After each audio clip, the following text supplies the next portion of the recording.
the Texas School Book Depository Building, Dallas. From this sixth-floor window, Lee Harvey Oswald allegedly fired the shots that killed the President of the United States on November the 22nd, 1963. Lee Harvey Oswald, a figure of mystery, murdered before he could reveal what he knew. While the truth about him remains obscure, the myths abound. He was average Joe, that was all. He was behaving like someone who was belligerent and not showing any remorse for anything he had done. He was a nice fella, seemed like. Very courteous, nicely kept. Oswald was the perfect Patsy. He looked guilty, not just of the murder, but of anything. A very sullen, dark kind of a man that I wouldn't want to be friends with. He seemed to be such a nice man, and everybody thought he was, and he appeared to be, because he was very good with children. And he started making a villain out of a man who genuinely was probably a hero.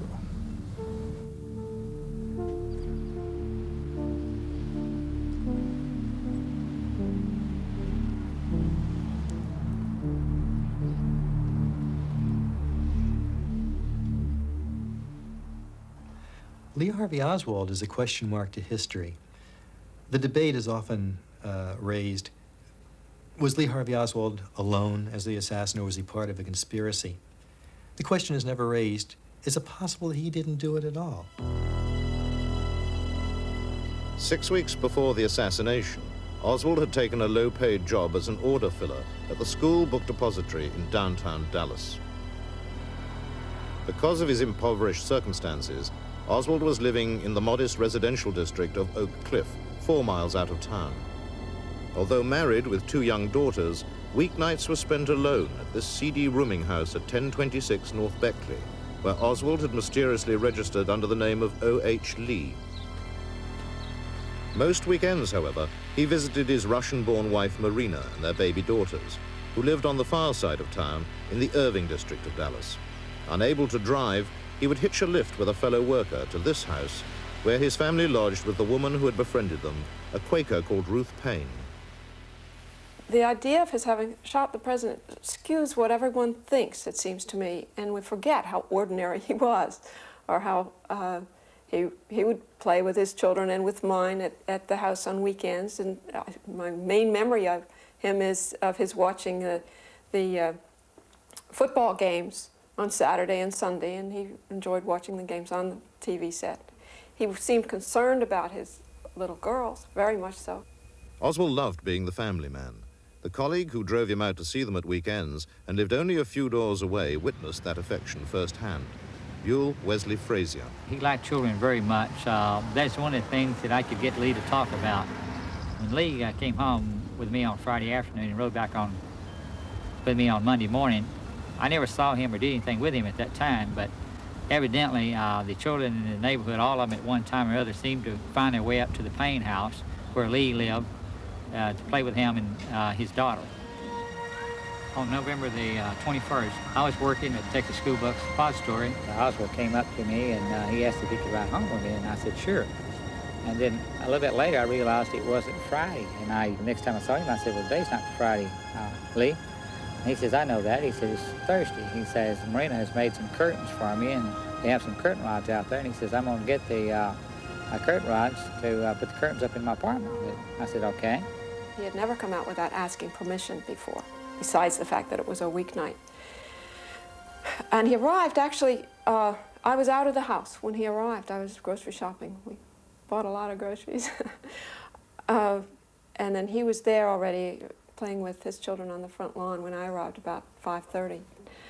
As we went by each other, I said, very, very, very happy in Russian, our president is coming.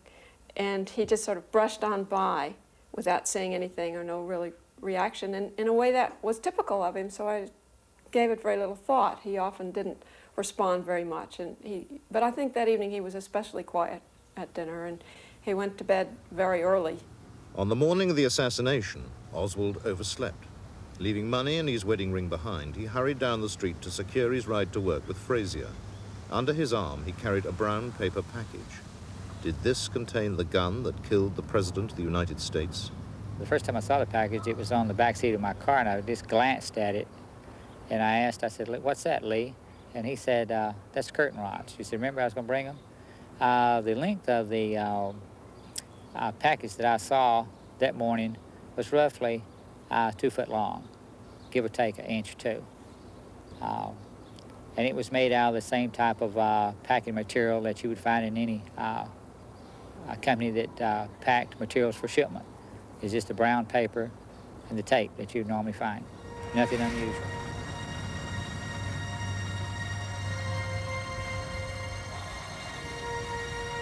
What we actually talked about that morning was that I mentioned, I said, President Kennedy is going to be coming to town today, and I said, you know, I never seen a president. I said, I sure would like to get a chance to see him up close. But at that time, I didn't know that the motorcade in which he would be riding would come right by where we worked. He did not make any comment at all about where the president was coming to town. It didn't seem to interest him one way or the other. I parked in the parking lot at Texas School Book Depository. Lee got out of the car, took the package that he said contained curtain rods, and he put one end of the package in the cup of his hand and the other up under his armpit. He put the package under his arm that way, and he walked off toward Texas School Book Depository up on Elm Street. The package could not have contained Oswald's rifle, for even when dismantled, it was 3 feet long. The Warren commissioners, who investigated the assassination, ignored Frazier's unswerving testimony, insisting the weapon had been smuggled into the depository in Oswald's brown paper parcel. Harold Norman, another of Oswald's co-workers, also found nothing unusual in his behavior that morning. I saw Oswald about 30 minutes, I'd say, before the motorcade was supposed to be coming through. And the reason why I remember seeing him is because he's an order filler, and I'm a checker. So I have to check the orders and make sure that they go out correctly to where they're supposed to go. But meantime, after I seen him on the first floor, I didn't see him anymore. As far as eyewitnesses go, there was a woman named Carolyn Arnold who spoke to Oswald on the second floor moments before the shooting. Now, the motorcade was running 6 minutes late. Oswald, had he been up there, would have had no way of knowing this. He would have been up there on the 6th floor. He would have been waiting for at least 10 or 15 minutes in that so-called sniper's perch to shoot at President Kennedy as he either came toward the depository or as he went toward the triple underpass. One way or the other, he would have had to be up there at that time. He wouldn't be in the lunchroom on the 2nd floor. Now they're waving, and here comes Jackie waving by. And Mr. Kennedy. The President's car is now turning onto Elm Street, and it will be only a matter of minutes before he arrives at the trademark. It appears as though something has happened in the motorcade route. Something, I repeat, has happened in the motorcade route. There's numerous people running up the hill alongside Elm Street. Stand by just a moment, please. Put me on, Phil. Put me on. The motorcade is coming by here. The presidential car coming up now. We know it's the presidential car. You can see Mrs. Kennedy's pink suit. There's a Secret Service man, spread eagle, over the top of the car. We understand Governor and Mrs. Connolly are in the car with President and Mrs. Kennedy. We can't see who has been hit, if anybody's been hit, but apparently something is wrong here. Something is terribly wrong. I'm in behind the motorcade, trying to follow them. It looks as though they're going to Parkland Hospital. And just now we've received reports here at Parkland that Governor Connolly was shot in the upper left chest, and the first unconfirmed reports say the president was hit in the head. That's an unconfirmed report that the president was hit in the head. A priest has been ordered. Emergency supplies of blood also being rushed to the hospital. Just a moment. We have a bulletin coming in. We now switch you directly to Parkland Hospital and KBOX News Director Bill Hampton. The President of the United States is dead. It's official. As of just a few moments ago, the President of the United States is dead. What I remember is being told that it was an oral report rather than a visual one, that the president had been shot. And then it was really quite a while later that we heard that he had died. And when I first heard that he'd been shot, I went and got a little votive candle and lit that. And Marina said, "Is that a way of praying?" And I said, "Yes, it's just sort of my way."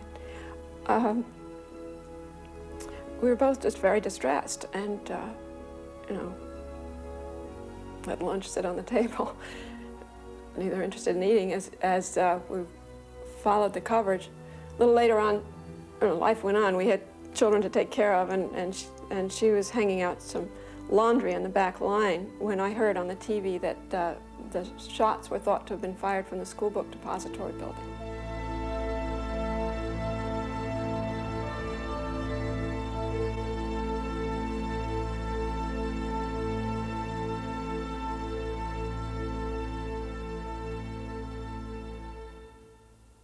Now riding the back trails of Texas, a former Dallas motorcycle officer recalls a remarkable encounter he had within 90 seconds of the assassination.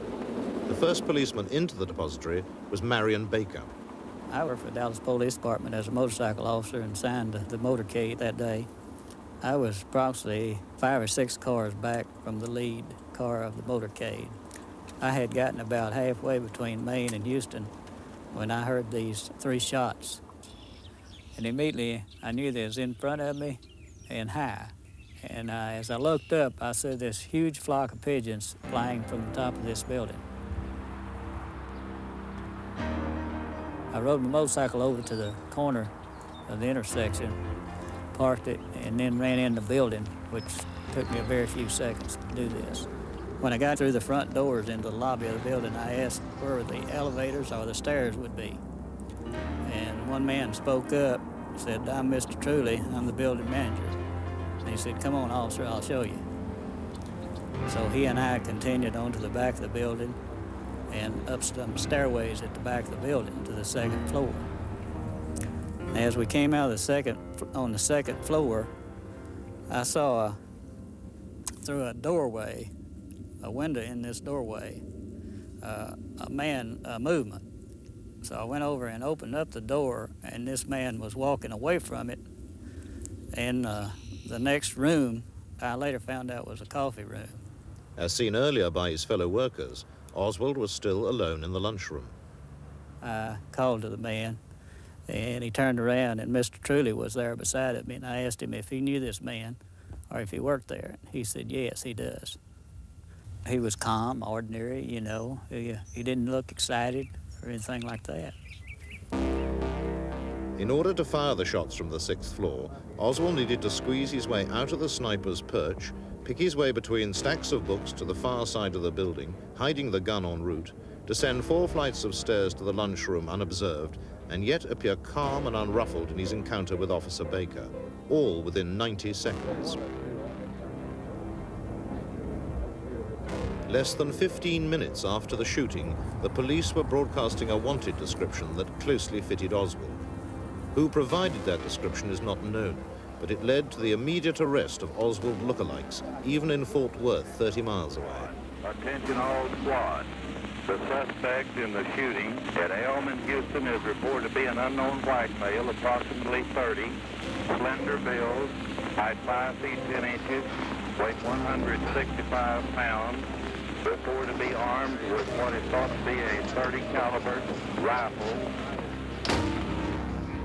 Meanwhile, the real Oswald had made his way to a taxi rank a short distance from the depository, and after politely offering the first cab in line to another passenger, had asked to be driven to the street where he lived in Oak Cliff. At his lodgings, he rushed to his room, collected a jacket and revolver, and was last seen by his landlady shortly after 1 p.m., standing at the bus stop outside 1026 North Beckley. A mile from Oswald's rooming house, in another part of Oak Cliff, a further drama was unfolding. Waitress Helen Markham, on her way to work, was about to become the principal witness to a brutal slaying.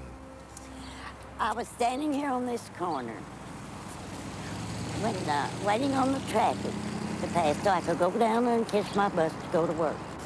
And a man come walking down the sidewalk, and a policeman came, and I could not get across.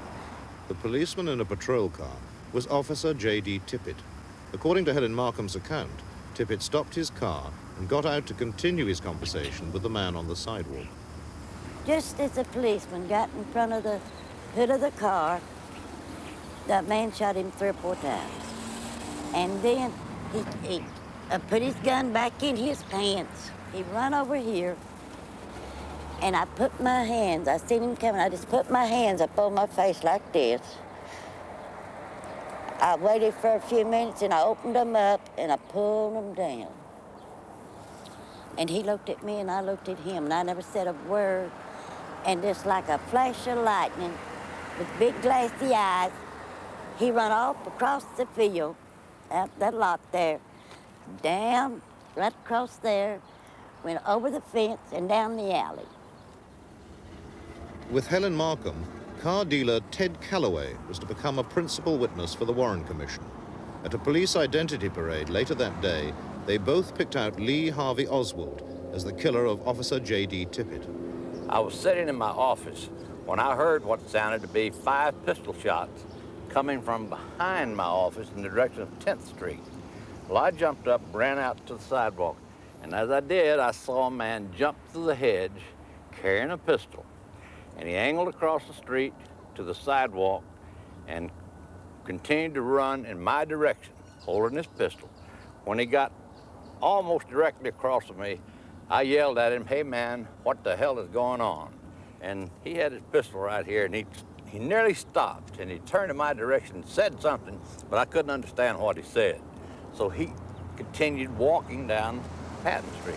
I called to a friend of mine. I said, "Follow that guy, see where he's going." The different routes taken by the fleeing assailant are not the only contradictions in the accounts of these key witnesses. He was wearing a light shirt, a brown jacket, and a light gray trousers. He was wearing a black pair of trousers, a white shirt, and either a real light tan or a light gray Eisenhower-type windbreaker. He was a short man, tiny small, and with a ruddy complexion. He had real fair complexion, dark hair, and I found out later, the reason he had such fair complexion, that he'd killed a police officer and he was scared to death. So what it was, he was as pale as a ghost.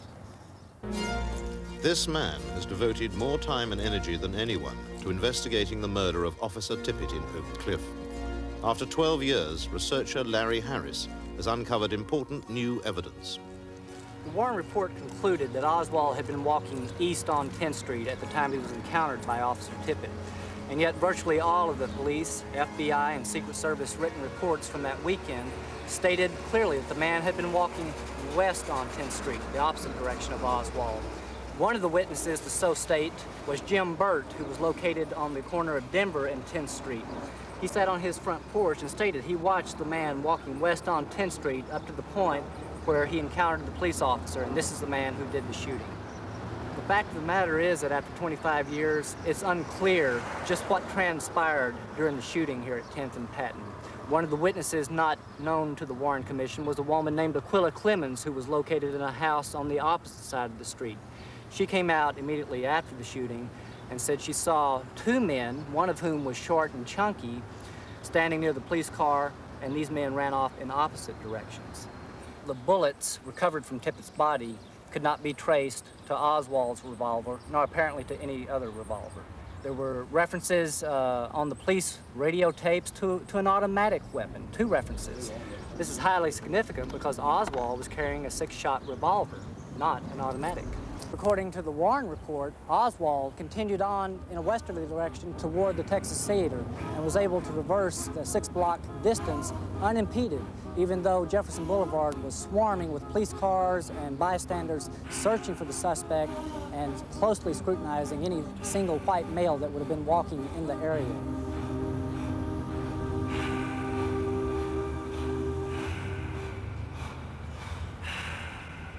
An agitated figure was seen to dodge into the Texas Theater without paying and disappear into the upstairs balcony. Butch Burroughs was the ticket collector on duty that day. We were playing 2 movies called War as Hell with Audie Murphy and Cry Battle with Van Heflin. And we started the movie at 1 o'clock, and I was counting candy behind the candy case. And Oswald slept in around between 1 and 1:07. According to the official record, 1:07 was the time at which police officer Tippit was slain.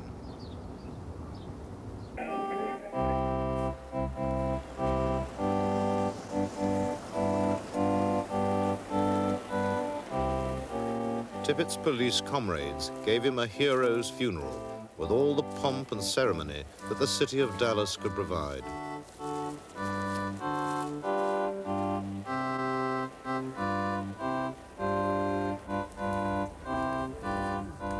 Mrs. Tippit became a very wealthy widow.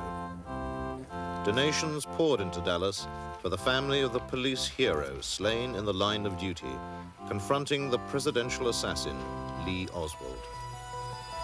I don't know what this is all about. Back up, man! Here in Dallas, the man all America is looking at this time is 24-year-old Lee H. Oswald, being interrogated at the Dallas City Police Building. At the time of his arrest in a theater in the Oak Cliff section of Dallas, he was subdued after killing a Dallas police officer with a snub-nosed revolver, struggling with another officer, striking him with that pistol. And during that struggle, he was heard to shout, "It's all over now. I got me a president and a cop, and I'll try for 2 more." A fanatic in every sense of the word. McDonald yelled for help, and the other officers in the theater and I managed to subdue the man, disarm him, and handcuff him. We asked him why he shot the officer, and he made the statement, "I haven't done anything to be ashamed of." This is all the information we got out of him on the way downtown. After we pulled into the basement and set up the wedge, we told him we would hold him in such a way that if he did not want his picture taken, he could duck down below the level of the outside guys walking around him and get into the station without anybody taking his picture.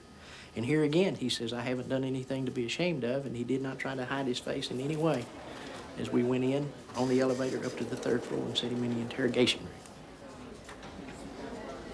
Except for the arresting officers, I was the first investigative officer that talked to him. He said he hadn't shot anybody, hadn't shot an officer or anybody else. And the only thing that he would admit to was hitting an officer in the mouth. He said, "No, or a cop in the mouth," is the way he put it. He said, "I will admit to hitting a cop in the mouth," but he said, "I won't admit to shooting anybody." And his answers that he would give to questions were as almost like they'd been rehearsed. Sir, shoot the president. I work in that building. Were you in the building at the time? Naturally, if I work in that building, yes, sir. Back up, man!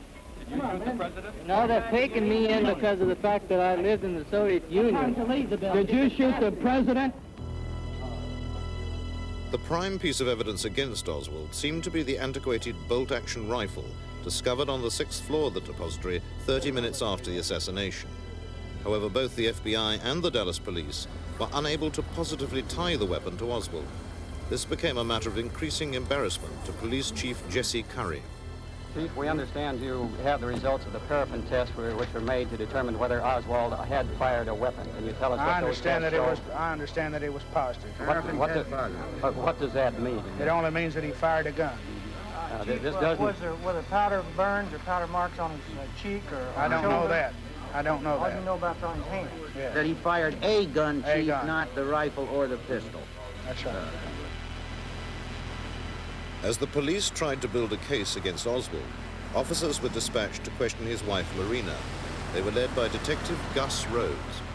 We drove to the 6th Street address in Irving, address of Ruth Payne, and walked up the walk. And as I approached the door, a voice said, "Come on in, I've been expecting you." Questions that I asked Marina, I said, "Does your husband own a rifle?" She said, "Yes." And I said, "Do you know where it is?" And she said, "Yes." I said, "Can you show it to me?" And she said, "Yes." And she motioned for me to follow her.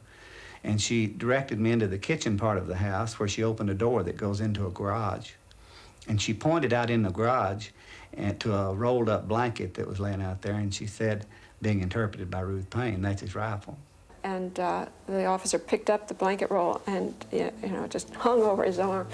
And that was the point at which I felt that he could have been the one that killed the president. And I had this flood of feeling of, what they need to know. I'm going to help them know whatever they need to know. We're going to get to the bottom of this. But that was the first I had any inkling that he'd even had a gun. fire that rifle just as fast as you people have been given, but I emphatically deny these charges. These basic fundamental hygienic rights, I mean, like a shower and the clothes. These people have given me a hearing without legal representation or anything. You shoot the president? I didn't shoot anybody, no, sir. I'm just a Patsy. There is no official record of Oswald's many hours of interrogation. I was in the process of transferring him. I had a short conversation with him and where I said, Lee, if anybody shoots at you, I hope that they are as good a shot as you are. Meaning that I hope if they shot at him, they'd hit him and not me. He kind of laughed and said, well, you're being melodramatic about it. I don't think anybody's gonna shoot at me. And I said, well, in the event that they do shoot at you, you know what to do. You will be on the floor immediately.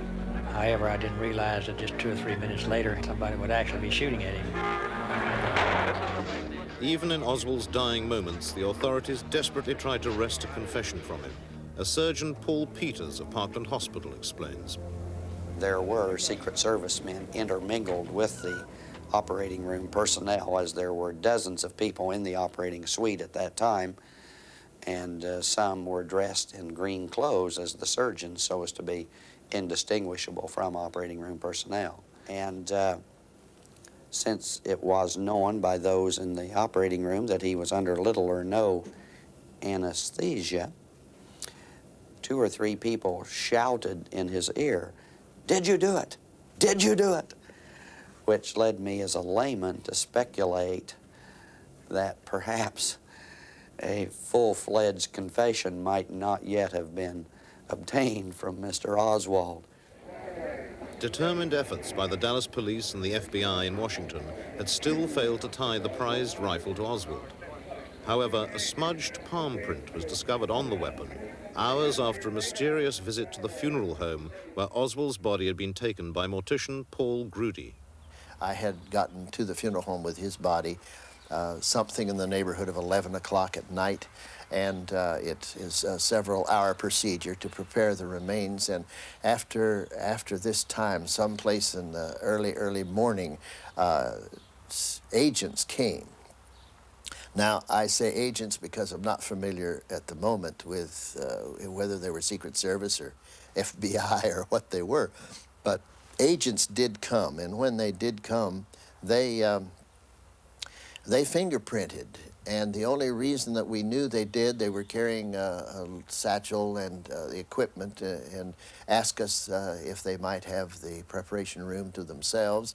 And after it was all over, we found ink on Lee Harvey's hands showing that they had fingerprinted him and palm printed him. We had to take that ink back off in order to prepare him for burial and to eliminate that ink. When we removed the casket from the little chapel, there wasn't any way that the help and I could handle it. Since there were only 2 of us, we decided the best thing to do. I solicited the newsmen that were there, and I asked them, would you mind helping me? And they volunteered and came over and carried the remains, the casket, to the coach, and then from the coach to the tent after I drove over to the gravesite. There were enough policemen there, one behind every tombstone, because they just didn't know what was going to be the next thing to happen. When the minister was through with a few brief words, the family then was given the privilege of, as in the business we call it the last leave, they had the opportunity to look at the body of Lee Harvey for a brief moment. And Marina, the wife, got up and patted his body and caressed him.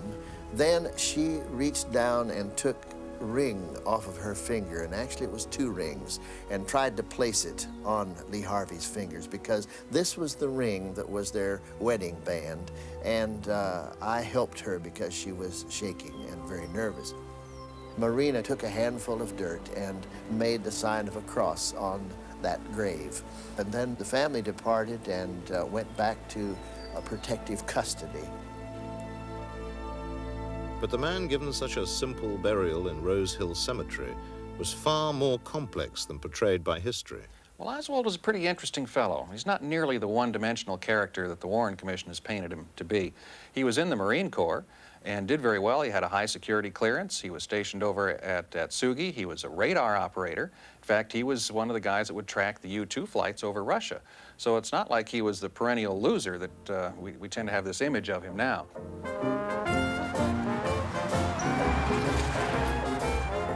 Some of the key pieces in the Oswald puzzle lie not in Dallas, but down in New Orleans, where he spent significant periods of his life.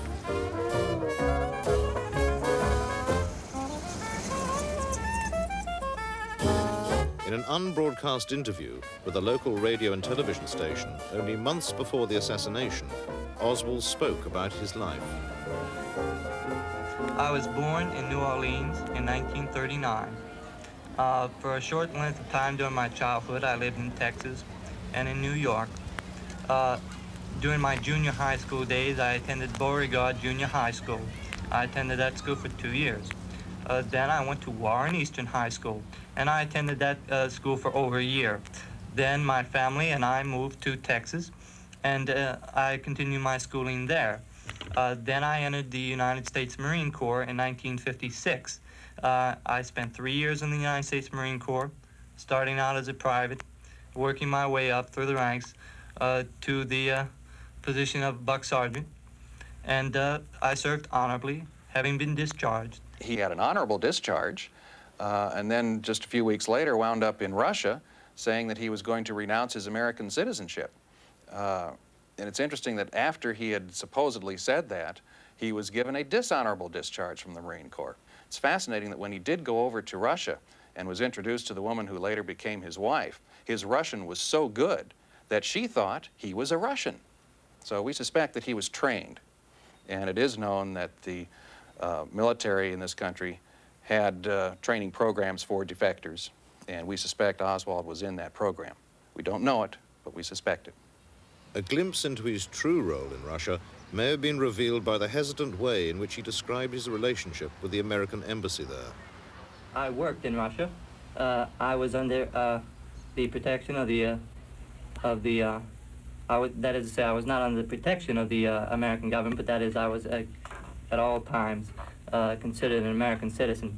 At no time, as I say, did I renounce my citizenship or attempt to renounce my citizenship, and at no time was I out of contact or with the American embassy.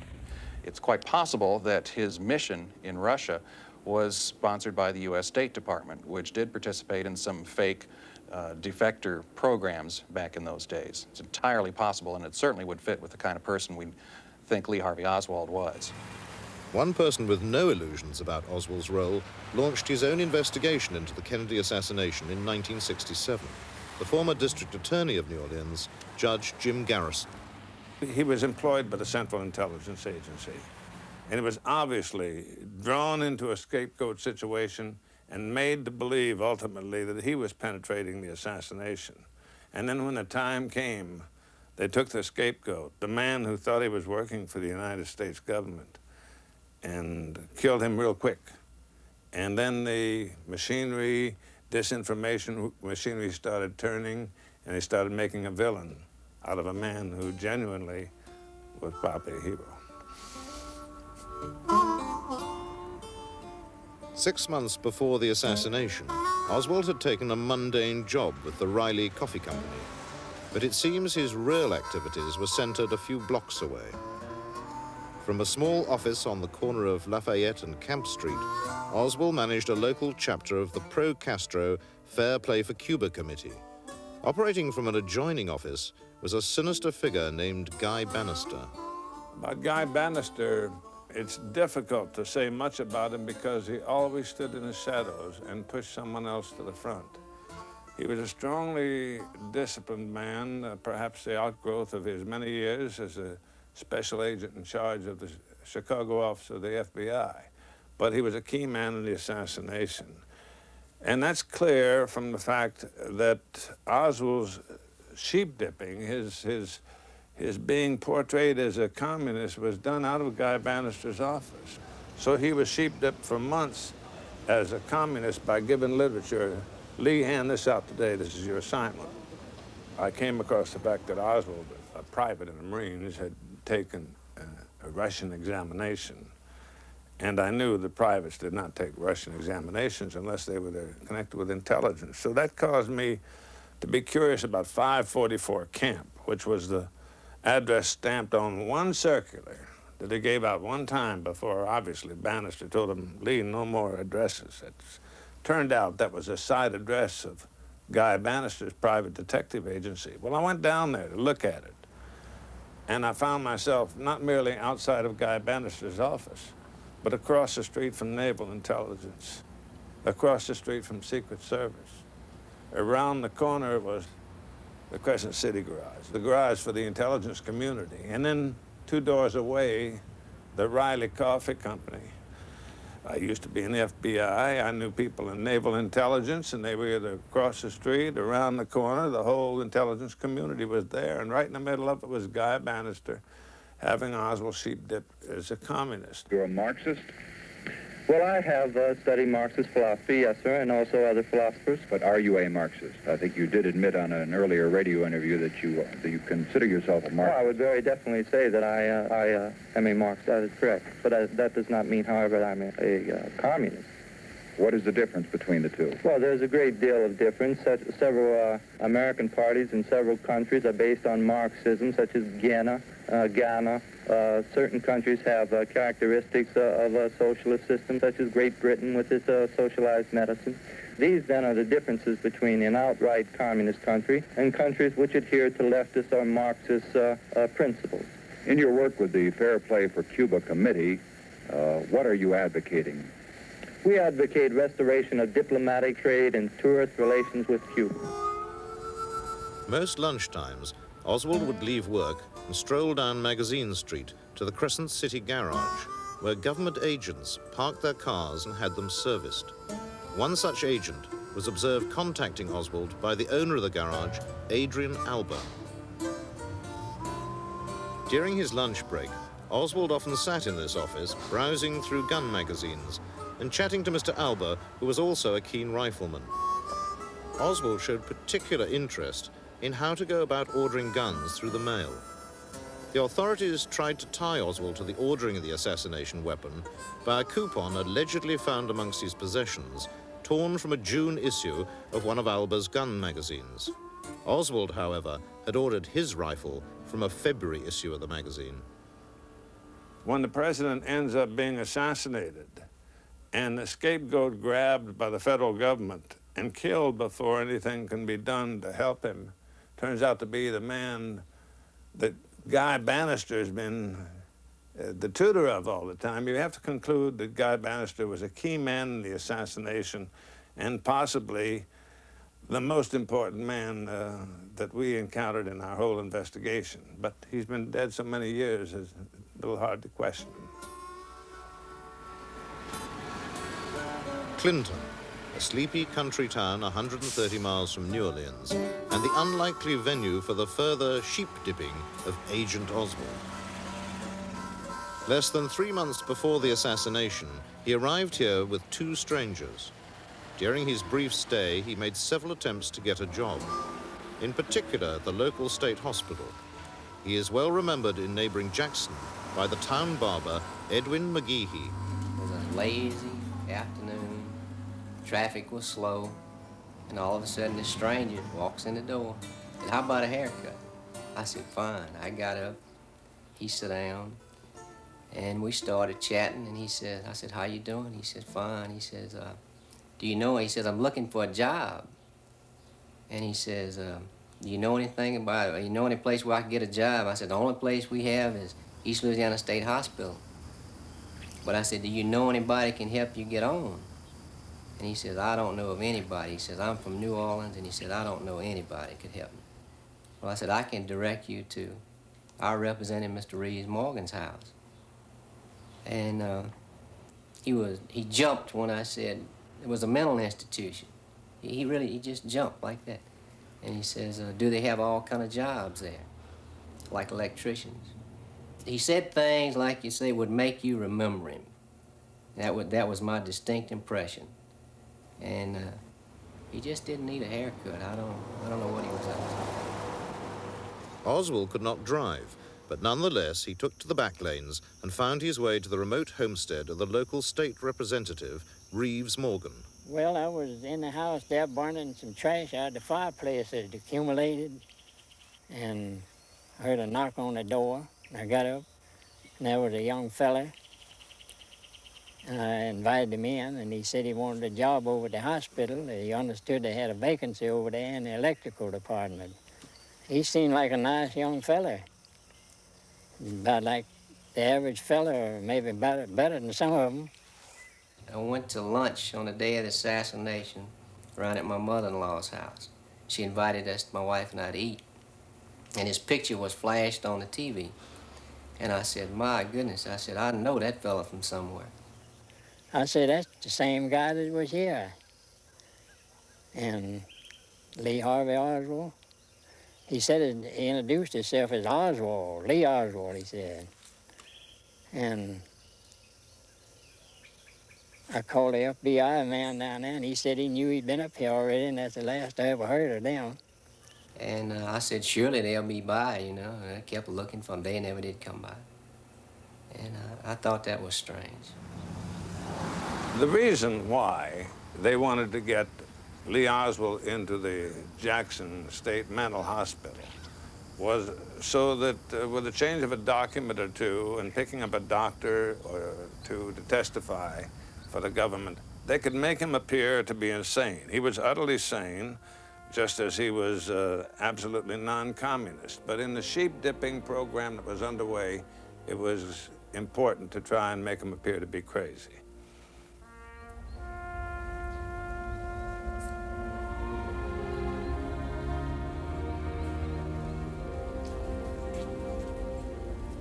Bitterly protesting her son's innocence to the last, a forlorn Marguerite Oswald believed Lee had been grossly misrepresented to the world. Lee Harvey Oswald, my son, even after his death, has done more for his country than any other living human being. 3 weeks after I buried Lee Harvey Oswald, the Secret Service came to me and they said, Paul, did you see any scars, such as the scars on his wrists, where he was supposed to have tried to commit suicide in Russia? And I said, of course, I wasn't looking for the likes of this, and really in my own mind did not feel as though I remembered much about this, but didn't remember seeing any marks of that kind. And the Secret Service agent told me at that time, well, Paul, we just don't know who we have out there in that grave. That mystery did not end with Oswald's burial. Lingering doubts about the identity of the person buried at Rose Hill Cemetery, Fort Worth, prompted Oswald's widow, Marina, to have his body exhumed in 1981. Being of Russian background and not truly trusting the American, she often wondered if his body was really there. So when it came the opportunity to possibly bring his body to the surface, she was most interested to know, is his body really there? Had somebody taken his body from the grave after the burial had been made? Well, that was her motive, partly. And then, too, I think she was interested to make sure that this was really Lee Harvey Oswald that was still there in that grave. At the time of the 63 of the burial time, I put Lee Harvey Oswald in a steel-reinforced concrete vault. That vault was hermetically sealed. The vault is guaranteed not to break, crack, or go to pieces. It's heavy concrete with steel in it, with an asphalt lining. And when I opened the grave in '81 and found that that vault had been broken, and the bottom of the vault was the part that was broken, the top was still intact, I noticed at that time that the casket had been disturbed. I questioned in my own mind what had been going on.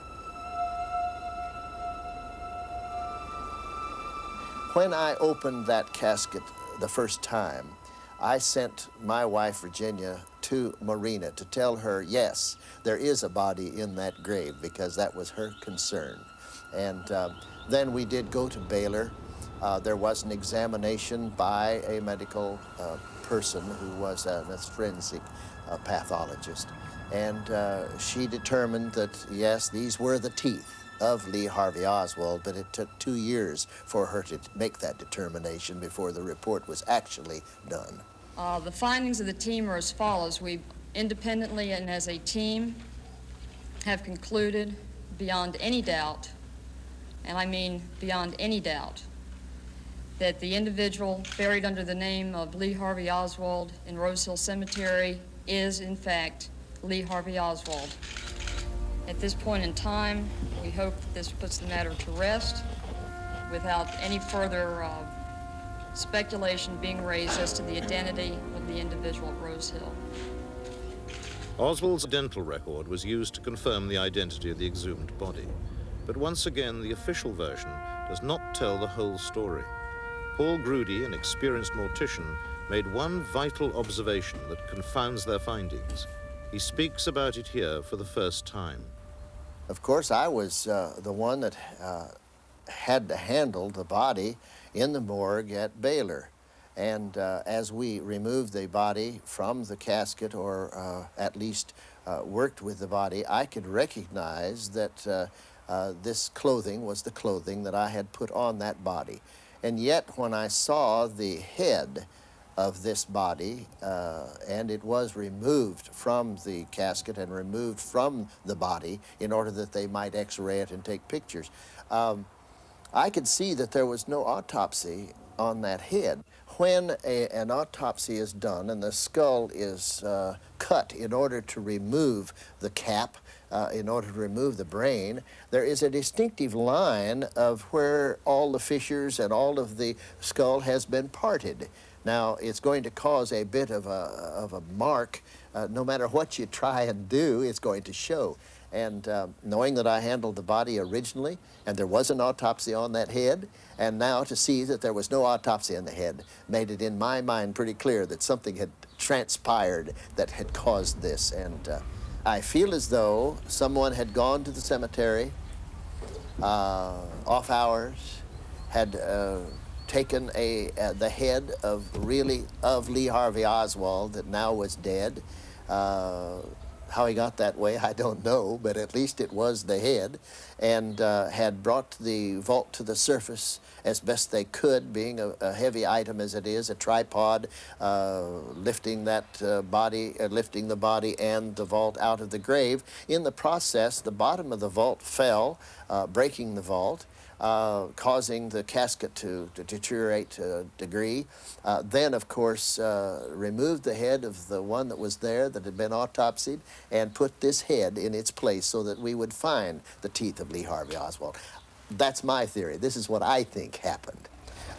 Whoever caused that was the same faction that caused the assassination in the first place, but it, in my mind, a cover-up had taken place. Lee Harvey Oswald was not the individual who assassinated President Kennedy, nor was he the individual responsible for policeman Tippett's death. I want to know why, after 25 years, the federal government of this country maintains that Oswald and Oswald alone was responsible for these murders. The individual that I know is Lee Harvey Oswald. I don't think had it in him to be a person capable of committing such a crime as murdering the President of the United States. I'll always believe that. The side I saw to him was a very kind and loving man, and that's the way I like to remember him. Lee Oswald was totally, unequivocally, completely innocent of the assassination. And the fact that history, or in the rewriting of history, and disinformation has made a villain out of this young man who wanted nothing more than to be a fine Marine, is in some ways the greatest injustice of all.